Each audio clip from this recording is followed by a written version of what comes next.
Brighton, en verano, es un lugar popular y lo ha sido durante siglos. En la era georgiana, era un destino elegante para los ricos y famosos.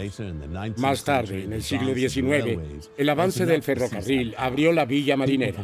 Personas de todos los ámbitos de la vida emigraron ahí por su aire fresco y sus largos días soleados. En la década de 1930, viajar a Brighton era un viaje agradable y popular desde Londres. Pero si esa línea de tren moderna traía turistas a la ciudad, también traía a aquellos con oscuros propósitos.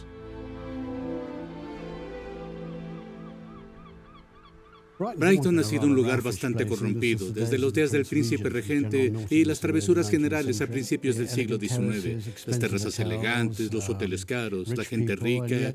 Sin embargo, detrás hay un sustrato de prostitución y crimen. Brighton es una ciudad muy rápida y energética. Era un poco, supongo, como una escuela integral, con los ricos en un extremo, los muy ricos y los de bajos fondos en el otro extremo.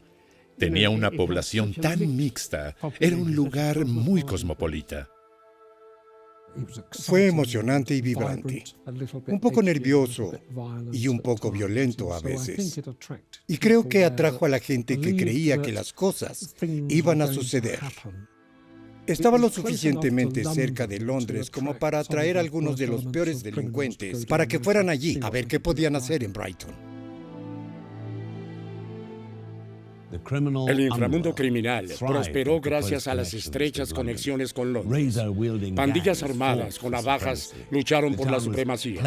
La ciudad estaba plagada del crimen organizado y extorsión, juegos de azar y prostitución. Pero el asesinato fue el crimen por el que la ciudad se hizo más famosa. Fue el asesinato lo que en esta década le dio a Brighton su apodo no deseado: Reina de los lugares de asesinatos. Junio de 1934 fue un mes muy caluroso.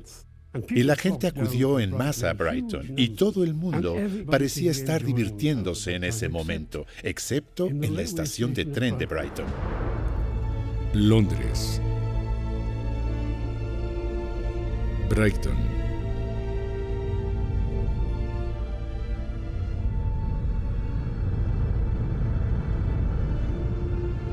Un portero de la estación había alertado a la policía sobre un baúl que olía mal, cuyo contenido conmocionaría a la nación.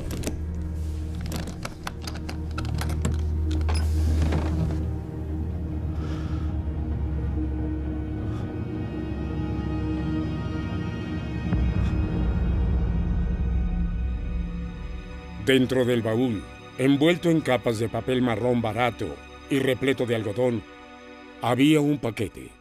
Estaba asegurado con un largo cordón de tela. La policía lo desató y lo abrió. Dentro estaba el torso desmembrado de una mujer joven. Reconociendo la gravedad del delito, el jefe de la policía de Brighton solicitó ayuda a Londres. Era habitual en ese entonces que las fuerzas provinciales llamaran a la comisaría porque tenía la experiencia y los recursos para ayudar en las investigaciones. También se debe agregar que el enlace entre varias fuerzas policiales no era muy bueno. Y en ese momento fue buena idea traer a los oficiales de Londres que conocieran a los chicos o chicas que tal vez pudieran estar involucrados en delitos en Brighton. Esa noche, pocas horas después del descubrimiento del torso, Robert y el sargento detective Edward Sorrell llegaron a Brighton para hacerse cargo de la investigación. El baúl fue dejado en la estación el 6 de junio, día de Derby, fanáticos de las carreras. De acuerdo con el número de etiqueta, el personal estima que fue depositado ahí entre las 6 y 7 p.m. Obviamente vamos a interrogar a todos los que estaban de servicio en ese momento. Más de 90 piezas de equipaje quedaron en el guardarropa solo ese día, caballero. Sería difícil para el personal recordar a las personas, por lo que tendremos que refrescar su memoria. El baúl era de fabricación común, pero era nuevo. También habría sido pesado y tal vez se necesitaron 2 personas para transportarlo. Tal vez incluso un empleado o un portero podrían haber ayudado al sospechoso. Este no será un caso fácil. Tal como están las cosas, no tenemos mucho con qué trabajar. Pero, si somos minuciosos y precisos, caballeros, creo que detendremos a los responsables de esto. ¿Quién fue el asesino y quién la víctima? ¿Dónde estaba el resto de ella? Había pocas pistas y ninguna seña particular en el cuerpo, ni huellas dactilares en la maleta. La única pista que tenía la policía era un fragmento de escritura a mano que se encontró en el papel que envolvía el cuerpo. Una sola palabra escrita con lápiz azul apenas podía distinguirse. Ford.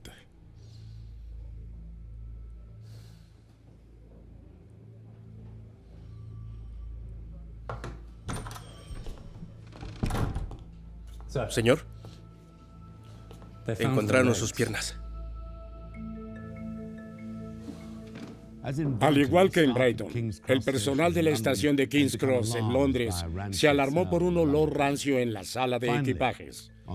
Finalmente, en la noche del 18 de junio, descubrieron el origen del hedor: el baúl marrón.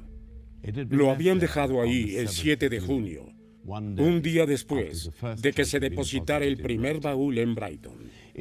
Dentro de esta segunda caja, cuidadosamente envueltas en papel empapado en aceite, estaban las piernas y los pies podridos de una mujer joven. Una vez más, el personal de la estación no tenía un recuerdo claro ni un registro de quién había dejado el baúl y su contenido. Tampoco daba pistas. Se envió una alerta a las estaciones de todo el país. Se registraron las salas de equipajes por todo el territorio, pero no había señales de la cabeza o los brazos del cuerpo en ninguna parte. La gente enviaba baúles llenos de equipaje en los ferrocarriles con bastante regularidad, así que había muchos de estos baúles y en un momento parecía que había muchos baúles con cadáveres dentro. Por fortuna, la mayoría de los asesinos son aficionados y no saben lo difícil que es deshacerse de un cuerpo. Entonces tienes que encontrar un lugar para ponerlo, cortarlo, simplemente dejarlo fuera. Entonces, si los baúles y maletas de los asesinos o lo que sea parecen aparecer con bastante regularidad. El patólogo del Ministerio del Interior, Sir Bernard Spilsbury, examinó el torso y las piernas. En ese momento, Spilsbury era una leyenda. Su evidencia había resultado decisiva para asegurar las condenas del Dr. Crippen en 1910 y el asesino de novias en el baño, George Smith, en 1915. 2 décadas después, seguía siendo el patólogo más renombrado y respetado del país. Estación de policía de Brighton. Mancini. Es un nombre italiano, ¿no? Sí, señor, lo es. No escucho mucho acento. ¿Dónde nació usted, señor Mancini? Londres. Soy un chico de Londres. Todos me conocen ahí. El sargento Sorel y yo somos de la Policía Metropolitana. Te conoceríamos. ¿No son de Brighton? Scotland Yard. Debería haber sabido que enviarían a los profesionales por mí.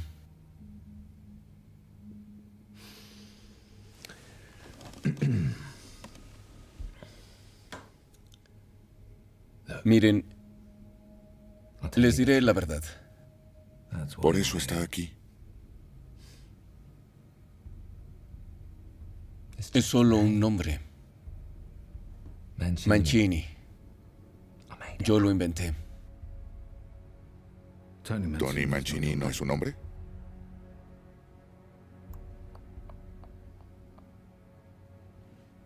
Cecil England. Louis. Cecil Louis England. ¿Lo entienden todo? Cecil Louis England. Debería notarlo también, detective. ¿Por qué Mancini? Un hombre puede llamarse como quiera, ¿o no? Eso depende de la razón. Nunca me gustó Cecil.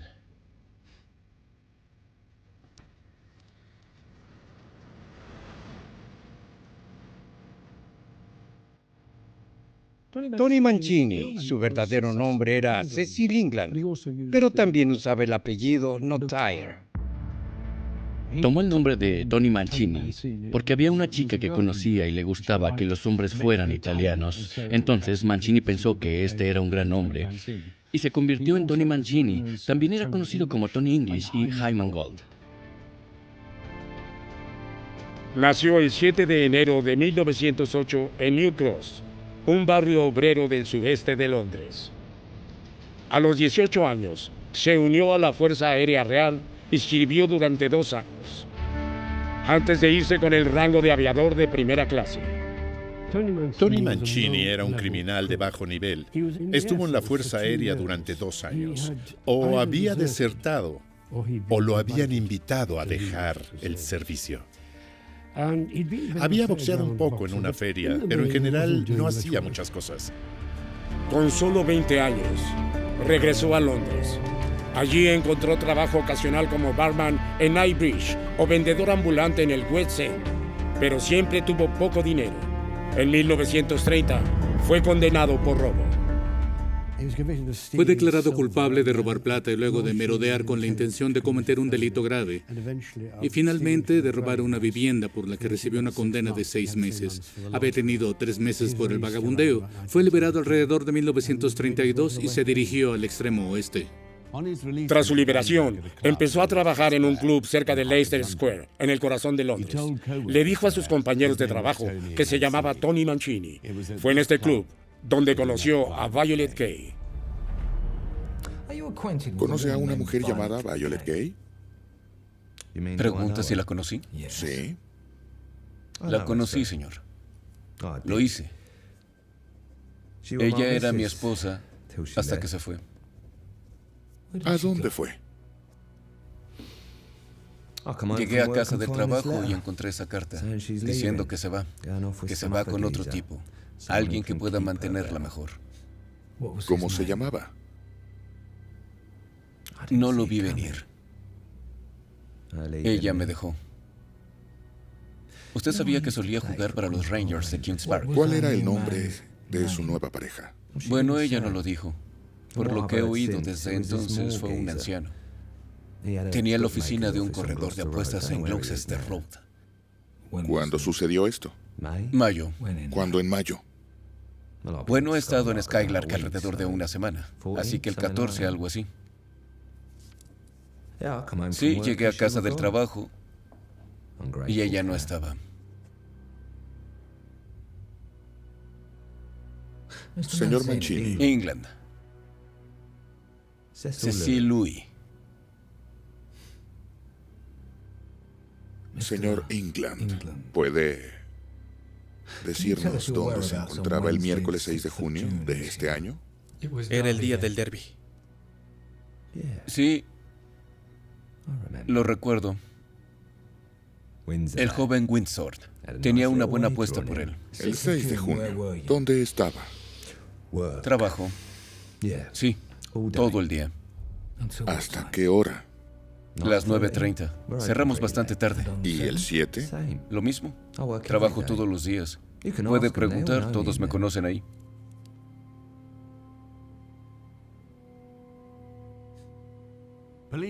La policía vigilaba mientras Mancini regresaba al café junto al mar donde trabajaba. Parecía despreocupado. Después de una tarde sirviendo comida y bebida a los clientes, se unió a sus amigos en un salón de baile local. Donaldson canceló la vigilancia. Fue un error. A la mañana siguiente, no se pudo encontrar al sospechoso en su alojamiento en la calle Kent, ni en ningún otro lugar de Brighton. Mancini había desaparecido. Brighton, 1934. Habían pasado semanas desde el primer descubrimiento de las partes del cuerpo en el baúl. Pero los investigadores, dirigidos por el inspector Robert Donaldson de la Policía Metropolitana, no estaban más cerca de resolver el crimen. Mientras la prensa y un público ansiosos esperaban las noticias, los observadores se sorprendieron por las similitudes entre el caso y otro crimen ocurrido más de un siglo antes. Porque este no fue el primer asesinato de un baúl en la historia de Brighton. En 1831, la embarazada Celia Bashford fue asesinada por su marido John Holloway. Era un bígamo violento que no podía permitirse otro hijo. Conspiró con su segunda esposa, Anne, para asesinar a Celia. Holloway la atrajo a una casa cerca de la playa y la estranguló con una cuerda. Juntos, John y Anne desmembraron el cuerpo. Lo primero que hicieron fue cortarle los brazos, las piernas y la cabeza. Y se los llevaron por separado en una carretilla hasta donde se alojaba Holloway en Margaret Street y los empujaron por el retrete. Al día siguiente decidieron que tenían que deshacerse del resto del cuerpo, este cadáver desmembrado. Un baúl. Fue puesta en un baúl. De hecho, al igual que Mancini, tenía una carretilla para llevar a otro lugar que se llamaba Lover's Lane y la enterró en una tumba poco profunda con prendas de vestir, lo que de hecho fue su perdición. Dos hombres caminaban por el parque local cuando vieron un trozo de tela roja en el suelo. Uno de ellos lo pinchó con un palo y encontró partes del cuerpo. Mucha gente se acercó para ver lo que estaba pasando. No sabemos cuál era la identificación, pero una de las mujeres en la multitud dijo, esa es mi hermana. Eso, junto con los rumores, porque Brighton era un lugar muy pequeño en esos días, señaló con el dedo a John Holloway, quien fue arrestado. Contó varias historias, ninguna de las cuales sea cierta y fue debidamente condenado. La esposa de Holloway, Anne, pronto confesó. Fue juzgado, declarado culpable y ahorcado el 21 de diciembre de 1831. Sin embargo, no hubo una resolución tan fácil para la policía en 1934. Había pasado casi un mes desde el inicio de la investigación, pero la víctima encontrada en el equipaje seguía sin nombre, al igual que su asesino. Un sospechoso había sido identificado. Un londinense que se hacía llamar Tony Mancini había despertado sospechas al regalar ropa de mujer. Su novia, Violet, no había sido vista por semanas. Parecía prometedor, pero la policía pronto se sintió decepcionada. Sus investigaciones demostraron que Violet era demasiado mayor para ser la mujer del equipaje y que Mancini había trabajado los días en que se depositaron los baúles en Brighton y Londres. Era otro callejón sin salida. En la mañana del 18 de julio, un hombre llegó a la comisaría de policía de Brighton con nueva información. Su nombre era George Bernal. Era el casero de Mancini. Le dijo a la policía que Mancini había desaparecido repentinamente.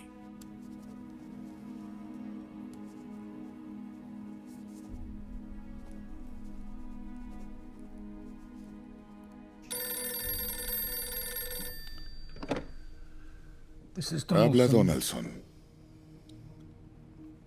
No me digas, sargento, que se ha escapado.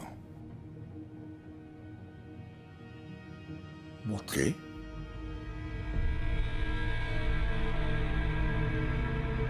Donaldson pronto se enteró de que Mancini tenía motivos para desaparecer.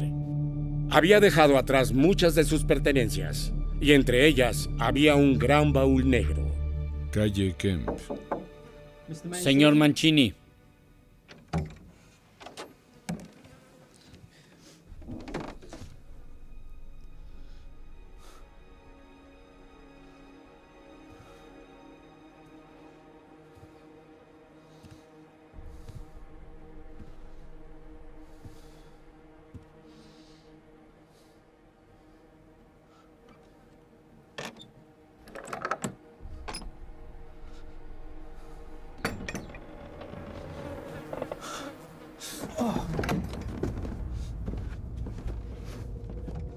Adentro pudo ver la evidencia de un cráneo y cabello y pensó que había encontrado el cráneo faltante de los restos encontrados en la estación de Brighton y King Cross. Pero miró un poco más profundamente en la situación y se dio cuenta de que, por supuesto, era un cuerpo entero. Las bolas de naftalina que había puesto alrededor del cadáver no surtieron efecto. El hedor era absolutamente horrible. Cuando encontraron el baúl con el cuerpo de Violet Case dentro, fue una sorpresa para la policía, porque de repente tenían demasiadas piernas para que no fueran dos cuerpos. Tuvieron algunas dificultades para averiguar las identidades. Caso de Baúl 2. ¿Sargento? A las 11:40 de esta mañana, el sargento Scales y yo asistimos al domicilio de Cecil Louis England. Solo llámelo Mancini. Mancini estaba ausente. Se creía que se había dado a la fuga. En el lugar encontramos un gran baúl negro. Contenía el cuerpo de una mujer. Creemos que se trata de Violet Kay, una de las mujeres que hemos estado rastreando. Sir Bernard Spilsbury llevará a cabo una autopsia esta tarde, pero era evidente que el cuerpo llevaba varias semanas en el maletero.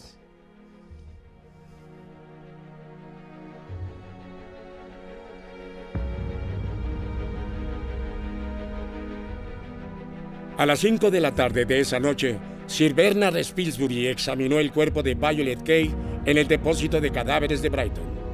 El cuerpo aún vestido estaba húmedo por la descomposición, verde, rojo y marrón podrido. Llevaba semanas en el baúl. A pesar de este avanzado estado de descomposición, Spilsbury aún pudo decirle a la policía que Violet había muerto de un fuerte golpe en la cabeza. Se enviaron alertas a las fuerzas policiales de todo el país. Tenían que encontrar a Mancini. Spilsbury encontró que el cuerpo de Violet en realidad no estaba muy descompuesto después de todas esas semanas. Pudo detectar una fractura hundida sobre su oreja derecha, que pensó que era la causa principal de la muerte. Un golpe en la cabeza había desprendido un pequeño trozo de cráneo. Ahora, cuando se encontró el cuerpo de Violet, había un martillo y algo de carbón. Esto muy posiblemente podría haber causado la herida.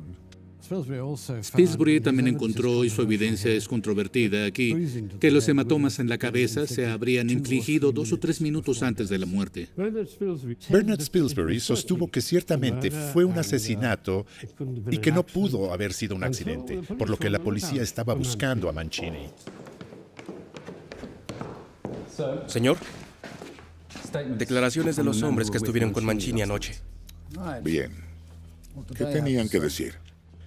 Estaban con Mancini en el club después de que nuestros hombres... Después de dejarlos ir, sí. Acompañaron a Mancini a su domicilio en la calle Kent y notaron el olor, por supuesto. Luego, todos fueron a desayunar. Describen a Mancini como un despreocupado. Bueno, al menos alguien lo está. ¿Algo más? Después del desayuno, fueron a la estación de Preston Park, donde Mancini abordó el tren a las 7 a.m. a London Victoria. ¿En serio? Victoria. Lo tengo por escrito. Buen trabajo, sargento. Lo encontrarán. Aparentemente, lo último que dijo a sus amigos fue que pronto sería famoso. ¿Que pronto sería famoso? Bueno, sargento, no los decepcionará. Pero si Mancini había matado a Violet, ¿cuál fue su motivo? Su relación fue tormentosa. Mancini era promiscuo y Violet se dejaba provocar fácilmente. Los testigos recordaron un enfrentamiento entre la pareja a principios de mayo. Violet estaba enojada con Mancini por coquetear con una joven camarera en el café donde trabajaba. Violet nunca más fue vista ahí, ni nadie más la vio. El 11 de mayo, la hermana de Violet en Londres recibió un telegrama mal escrito. Afirmaba ser de Violet. Decía que se iría.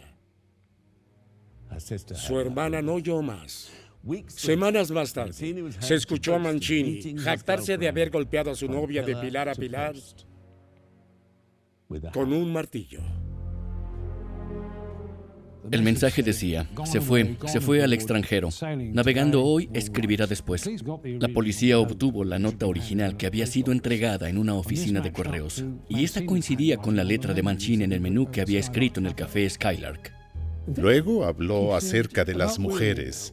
Solo hay una forma de tratarlas. No uses el puño porque solo te lastimas. Usa un martillo, como hice yo, y mátalas con él.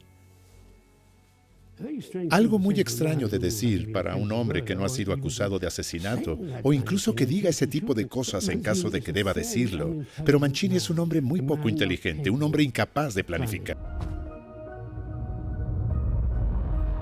Brighton. Cuando dejó su casa en Brighton, Tony Mancini había huido a Londres, dejando atrás la mayoría de sus pertenencias, incluido un gran baúl negro que contenía el cuerpo podrido de su novia, Violet Kay.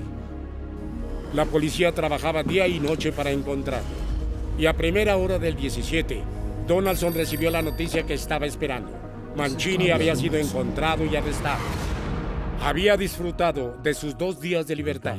Había ido a beber con amigos e incluso se tomó el tiempo de seducir a una chica de 17 años. Sin embargo, Mancini enfrentó un encuentro mucho menos placentero.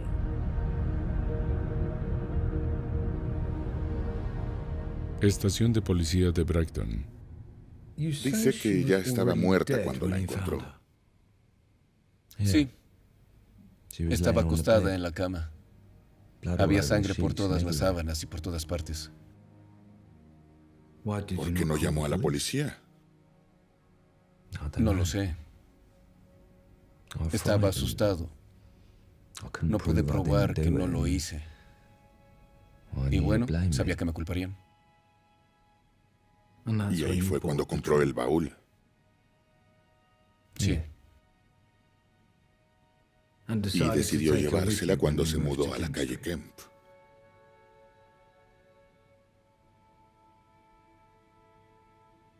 ¿No tiene idea de quién pudo matarla? Con Dios como mi testigo. No lo sé.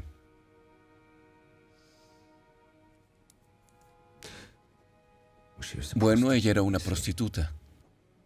Siempre había hombres subiendo a la casa a todas horas. Puede preguntarle a mi casero, él le dirá. ¿Está sugiriendo que uno de estos hombres, sus clientes, la mató? Bueno, le sorprende, ¿no? Todo lo que sé es que soy inocente. Excepto el hecho de que me quedé con el cuerpo. Admito eso. Debería haber ido a la policía. Pero eso es todo. Yo no la maté.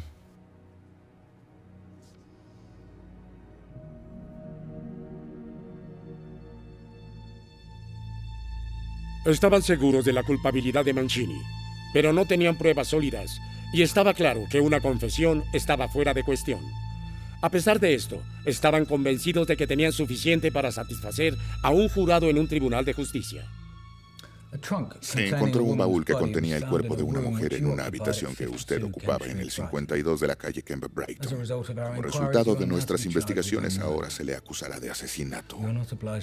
No está obligado a decir nada a menos que así lo desee, pero todo lo que diga se anotará por escrito y podrá ser presentado como prueba. ¿Está claro eso? Ya se lo dije. No soy culpable.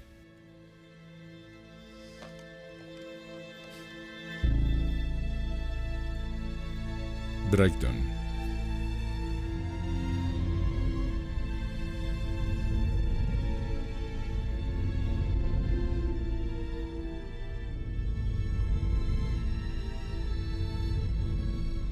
El juicio de Mancini comenzó a las 10:30 del 11 de diciembre de 1934. Como siempre ocurre con casos tan notorios, una gran multitud se había reunido fuera del juzgado. Se requirió una boleta para distribuir los boletos para la galería pública. Tras la declaración de inocencia de Mancini, comenzó la acusación. Le dijeron al jurado que Mancini había matado a Violet Kay, que había metido su cuerpo primero en un armario y luego en un baúl que transportó a través de Brighton a un nuevo alojamiento. Las sospechas planteadas por el olor y el extraño líquido que se filtraba del baúl fueron descartadas por su entrevista con la policía y la situación por la injusticia. El estimado Casey Norman Birkett fue el abogado defensor, pero incluso con su experiencia, tuvo mucho trabajo con Mancini. Cuando Mancini fue a la corte, él era el villano, se convirtió en un monstruo absoluto. La gente abucheaba, gritaba y silbaba. Era una criatura bastante repugnante. Pero Violet se caracterizaba por ser una alcohólica, drogadicta. Era una prostituta. Esa era su reputación tal como era. Estaba completamente destrozada. La defensa fue muy inteligente al hacer las cosas más complicadas de lo que deberían haber sido y representaron a Violet Case como celosa de una aventura que Mancini podría haber tenido con otra camarera. Lo que Birkett hizo muy inteligentemente fue sembrar la idea de que podría haberse caído por los escalones en el área fuera del apartamento del sótano en Park Crescent, que se fracturó el cráneo ahí, se pudo levantar, entró tambaleándose en el apartamento y finalmente se desvistió, se acostó en la cama y murió. Suena en realidad a primera vista como una teoría un poco descabellada, pero la forma en que se presentó fue muy profesional y muy competente. Si él no hubiera cometido el asesinato, todo su delito fue ocultar el cuerpo, y se lo explicaría al tribunal diciendo que, debido a sus antecedentes penales, podría tomarse como una contradicción al hecho de que él admitió haber encontrado el cuerpo, por lo que ocultó el cuerpo. Por esa razón, esa, se argumentó, era su principal defensa. Inusualmente, para juicios como este, Mancini fue llamado como testigo. Fue una apuesta. Todos los ojos estaban puestos en Mancini, pero el hábil londinense prosperó bajo la presión. Mancini, a pesar de su apariencia de villano, rostro lleno de cicatrices y todo lo demás, en realidad fue un buen testigo. El reportero notó que hablaba relativamente bien, era razonablemente inteligente y parecía actuar bastante bien. El jurado ciertamente fue engañado por eso. Entonces lo que en realidad decía Mancini era: soy un hombre que tiene antecedentes penales, no obtendría un trato justo de la policía. Sé que estaba actuando como un proxeneta para esa mujer. No debería haberlo hecho, pero lo hice. Lo cuento como es, y el jurado lo aceptó. Tony Mancini absuelto del crimen del baúl. Para asombro del país, absolvieron a Mancini de asesinato. Fue puesto en libertad de inmediato. El juicio fue un triunfo extraordinario para la defensa. Es un ejemplo de libro de texto para abogados jóvenes sobre cómo llevar a cabo una defensa cuando todas las circunstancias parecen estar en su contra. Parecía que todo el mundo pensaba que Mancini había cometido un asesinato. Y Mancini tuvo que ser sacado de contrabando de la parte trasera de la corte, por lo que quedó libre. Claramente le encantaba ser el centro de atención y fue un buen testigo en su propio nombre. No hay duda de eso en absoluto. Podía sintonizar su mensaje con las circunstancias. Mancini escapó de la soga. Pero, ¿qué hay del asesinato original? ¿Qué hay de la mujer encontrada en pedazos en Brighton y Londres? Esa investigación había continuado. Un maletero de la estación de London Bridge recordó haber ayudado a un hombre que viajaba a Brighton con una maleta pesada. Era 6 de junio, el día antes de dejar el primer baúl en la estación. El maletero recordó que el contenido de la caja se movió con un ruido sordo cuando lo levantó. De alguna manera, le recordaba a la carne. El pasajero desconocido había bajado desde Dartford, creía el maletero, pero a pesar de una búsqueda exhaustiva ahí, la policía no pudo localizarlo.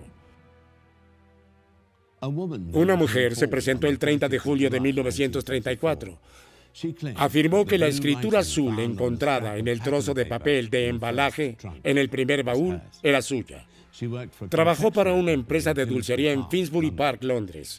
A veces recibían stock defectuoso que devolvían a los fabricantes.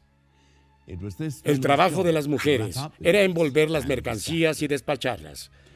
Usando un lápiz azul, escribiría la dirección Meltis Company, Bedford. Sin embargo, una vez que esos productos defectuosos llegaban a Bedford, el papel de embalaje se trituraba y se reutilizaba en paquetes enviados a depósitos en todo el país. Una vez más, el rastro se enfrió. Nunca se encontró al asesino de la joven, encontrada en pedazos en Brighton y King Cross. Ni se estableció su identidad. Su historia sigue siendo desconocida.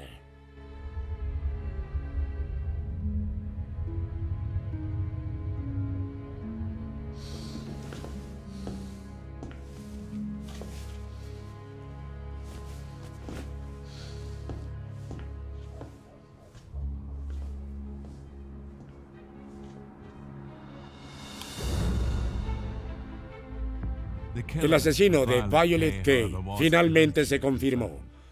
En noviembre de 1976, Tony Mancini concedió una entrevista a News of the World. Finalmente, después de más de 4 décadas, salió a la luz la verdad. Mancini le dijo al periódico que había matado a Violet. Le había arrojado un martillo durante una de sus frecuentes discusiones. Presa del pánico, escondió el cuerpo y mintió sobre el paradero de Violet. A pesar de esta confesión, todavía no había justicia para Violet. La ley decía que un hombre juzgado y absuelto por un delito no podía volver a enfrentarse a un jurado por el mismo delito. Mancini vivió hasta una edad avanzada. Brighton nunca olvidaría ese verano. Sin embargo, fue la capital del crimen de Inglaterra, reina de los lugares de asesinatos.